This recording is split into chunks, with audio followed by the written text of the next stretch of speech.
Olá pessoal, boa noite. Agora o último vídeo do ano, né? Desejo a vocês um ótimo Natal, né? Que vocês comemorem com a família de cada um de vocês, né? E que aproveitem bastante o fim de ano, as festas. Agradeço a todos que estiveram presentes comigo esse ano no canal. E também peço desculpas pelos lapsos de tempo, né? Mas infelizmente esse ano eu passei por uma perda muito grande, como eu disse no vídeo anterior. E é isso, espero que ano que vem estejamos juntos novamente, né? Vamos continuar com os temas importantes em consultório nesse vídeo, ok? Bem-vindos de novo, pessoal do Catarse Tripé e também, quer dizer, do Catarse Tripé, que é o canal Coletivo Catarse e os alunos da escola Tripé, Psicanálise, né? Eu terminei o vídeo passado falando sobre a questão de transferência. Existe um outro termo também que é muito importante em consultório, que é a contratransferência. É aquilo que o analista sente em relação ao paciente, conforme os conteúdos que ele vai passando. A contratransferência, ela tem que ser muito bem trabalhada, né? Então, todo analista, todo psicólogo, as pessoas que trabalham com terapia de forma científica, né, elas precisam ter um trabalho com elas mesmas, né? Inclusive de terapia, óbvio, né? Todo mundo precisa de terapia, até nós, obviamente, para não fazer nenhum tipo de contratransferência. Então, os nossos conteúdos não existem. Como é difícil, né? Não que nós sejamos robôs, óbvio. Uma hora ou outra dá uma escapadinha, pode ser, né? Mas o legal é que você seja extremamente imparcial. Ninguém aqui está para dar palpites ou para levar a sua experiência para o paciente, porque a vida não é igual. O que serve para nós não serve para o paciente. Isso já explica o que é contratransferência?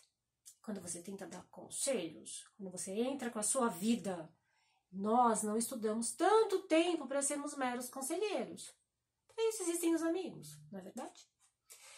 Mesmo com a insistência de alguns pacientes, e nós sabemos que existe, né? A gente que trabalha assim constantemente, né? Já há 10 anos aí em consultório, que é o meu caso, muitos chegam e falam, você tem que resolver isso para mim. Acho que a primeira reação que eu tive quando alguém falou isso para mim no consultório, será que eu tenho? Hoje para mim é tão simples. Eu falo assim, pois é assim que você cuida da sua vida? Transferindo para terceiros? Ou seja, eu sou um terceiro na vida do paciente. Se de repente eu começo a aconselhá-lo, o que eu estou indicando para o meu paciente? Qual o caminho? É isso? Isso que vocês pensaram, sempre busque o outro para resolver a sua vida. O que é errado? Né? Como é que alguém pode resolver a vida de alguém? Gente, ninguém vive a vida do outro. Eu vivo a minha, eu tenho que entender que as coisas que acontecem comigo são únicas. Então eu tenho que ter o meu próprio terapeuta também, para poder resolver as minhas questões, até para que eu não incorra em nenhum risco de dar palpite, ou opinião, ou conselhos. Nós não existimos para isso, né? Eu acho que na psicologia humanista, se eu não me engano, humanista ou existencial, gente, eu acho que eu vou falar uma grande besteira se eu falar de abordagem. Não vou nem meter abordagem nisso, mas existe sim um aconselhamento psicológico que é completamente diferente. Eu acho que quando você tem aquela ligação para o Centro de Valorização à Vida, no CVV, né, que são aquelas pessoas que precisam de uma palavra numa hora, num determinado momento, aí cabe o aconselhamento psicológico. Mas quando estamos falando de psicanálise, a contratransferência, ela é nociva. Tanto para nós, porque o paciente não pode ser o psicólogo, não pode ser o analista, quanto para o paciente. Como que a gente resolve a vida de alguém? Será que a gente resolveu a nossa? Ou será que cada dia existe alguma coisa nova para ser resolvida? Né? Então, acho que isso é muito importante da gente pensar. Né? E dessa questão de transferência e contra-transferência, nós temos que observar duas coisas muito importantes. Tanto a questão da livre associação do paciente, quanto o acting out. Já ouviram esse termo, né? Acting out, ou atuação. A livre a transferência, né? Livre transferência. Olha só meu ato falho, eu misturei tudo. Na verdade, associação livre ou livre associação, tanto faz. É um termo freudiano que diz que o paciente tem a condição, sim, de, à medida em que ele traz um fato recente, associar a um fato do passado traumático que se relaciona a algum sintoma que ele apresenta. E isso, às vezes, a gente pode tentar impulsionar com alguma pergunta, um método meio socrático, né? Por quê? Mas por que você pensa assim? Mas por que devolver para a pessoa o pensamento dela? Até que, de fato, e surge, tá? É muito interessante que surge. Claro que você não vai pontuar para o paciente, nossa, você fez uma livre associação. Não, né, gente? A gente não vai fazer isso, por favor. A gente não pode se empolgar, tá vendo? Isso é contra transferência. Porque aí você está colocando a sua empolgação.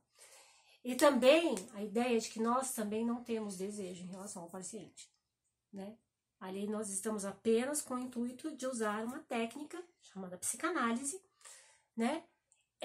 Dentro de uma ideia de fornecer instrumentos para esse paciente se autoconhecer e ganhar uma organização mental mais adequada. Ponto. Simples, né? Não. Porque dentro disso tem um monte de outras coisas que a gente vai falando no decorrer dos outros vídeos. Mas talvez uma muito importante seja justamente o acting out, né? Que foi um termo criado pela psicanálise inglesa, onde o paciente vai para o consultório sempre dentro de alguma atuação fantasiosa, né? E é onde você vai perceber ali na fala, né, coisas que ele não emite necessariamente, mas que ele joga para que sejam decodificadas, né? São os acting outs, ou seja, as saídas de atuação, né? Ou aquela ideia de representar a verdade através de uma outra verdade, né? Por isso que é tão importante trabalhar o simbólico no paciente, né? O que ele joga para você, o que ele está falando do outro, e muitas vezes quando ele está falando de um outro ali, ele está falando dele mesmo. Né? E aí ele fica, nossa, mas eu passei a sessão inteira falando de uma outra pessoa. Será? Né? E quando ele emite um juízo de valor a respeito dessa outra pessoa, será que ele não está falando dele mesmo? Então o nosso trabalho é o de decodificar. É claro que a gente não vai jogar na cara dele e falar assim, ahá, você está falando de você. Não. Né? No entanto, a gente vai pôr isso no nosso relatório e vai começar a criar, né, a nossa linhazinha lá, e falar, poxa, olha só, ele sempre fala a mesma coisa de várias pessoas. Criamos uma identidade para o nosso paciente, através de vários acting outs que ele vai nos dando ali, né, várias fantasias de ser do outro, porque a gente nunca sabe exatamente como o outro é, a partir do que ele é. Né? O acting out é um termo que depois o Lacan vai utilizar muito, né? Ele, apesar de ser criado na escola inglesa, né? O Winnicott, Beale e a Melanie Klein, e alguns outros depois, mas que depois o Lacan traduz para o francês e vai usar muito esse acting out. Algumas pessoas discordam, alguns outros psicanalistas discordam dessa atuação do paciente. Mas quem está em consultório pode perceber que acontece muitas vezes, né? Às vezes um paciente vai 5 vezes lá e ele nunca fala dele mesmo. Ele sempre está falando de uma outra história, de uma outra pessoa, de uma outra situação, né? E aí você que vai ter aquele, né, aquele feeling, né, aquele sentimento de que ele está sempre falando dele mesmo. E é um fato. O paciente nunca está ali falando de alguma outra coisa que não seja dele mesmo. É assim que funciona. Né? Inclusive nas vezes em que ele atua de forma agressiva contra nós, no processo de transferência. Né? Então, é interessante a gente observar sempre. Né? Acho que aí ficaram 4 coisinhas, né? 4 coisas importantes de atuação em consultório, para a gente fazer outro especial ano que vem, e a gente não vai tirar essas 4 coisas. Transferência, contra-transferência, livre associação, acting out, né? Bom, gente, eu acho que a gente se encerra por aqui, né? Espero que no ano que vem a gente se encontre mais vezes, né? Agradeço as muitas mensagens que eu tenho recebido de vocês.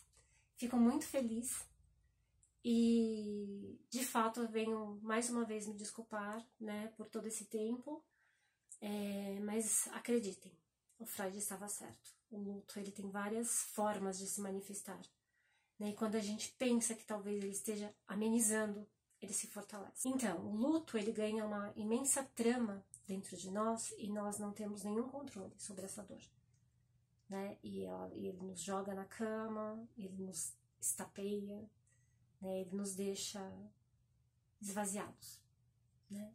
E agora o meu processo é de voltar a me preencher, né? Mesmo sabendo que o vazio que o meu pai deixou nunca mais vai ser preenchido, eu vou ter que conviver com ele, né? E talvez isso também seja uma forma de eu ter forças, né? De imaginar como ele gostaria que eu continuasse, né? Agradeço a todos vocês por esse ano, né? Que 2020 chegue com muita paz e prosperidade para todos nós, né?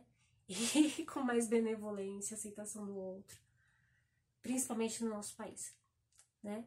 Em relação não somente a nós, que fazemos parte de uma determinada elite, mas as pessoas mais pobres, as minorias, que a gente possa olhar com mais empatia e solidariedade, tá bom? É isso que eu desejo. Até 2020.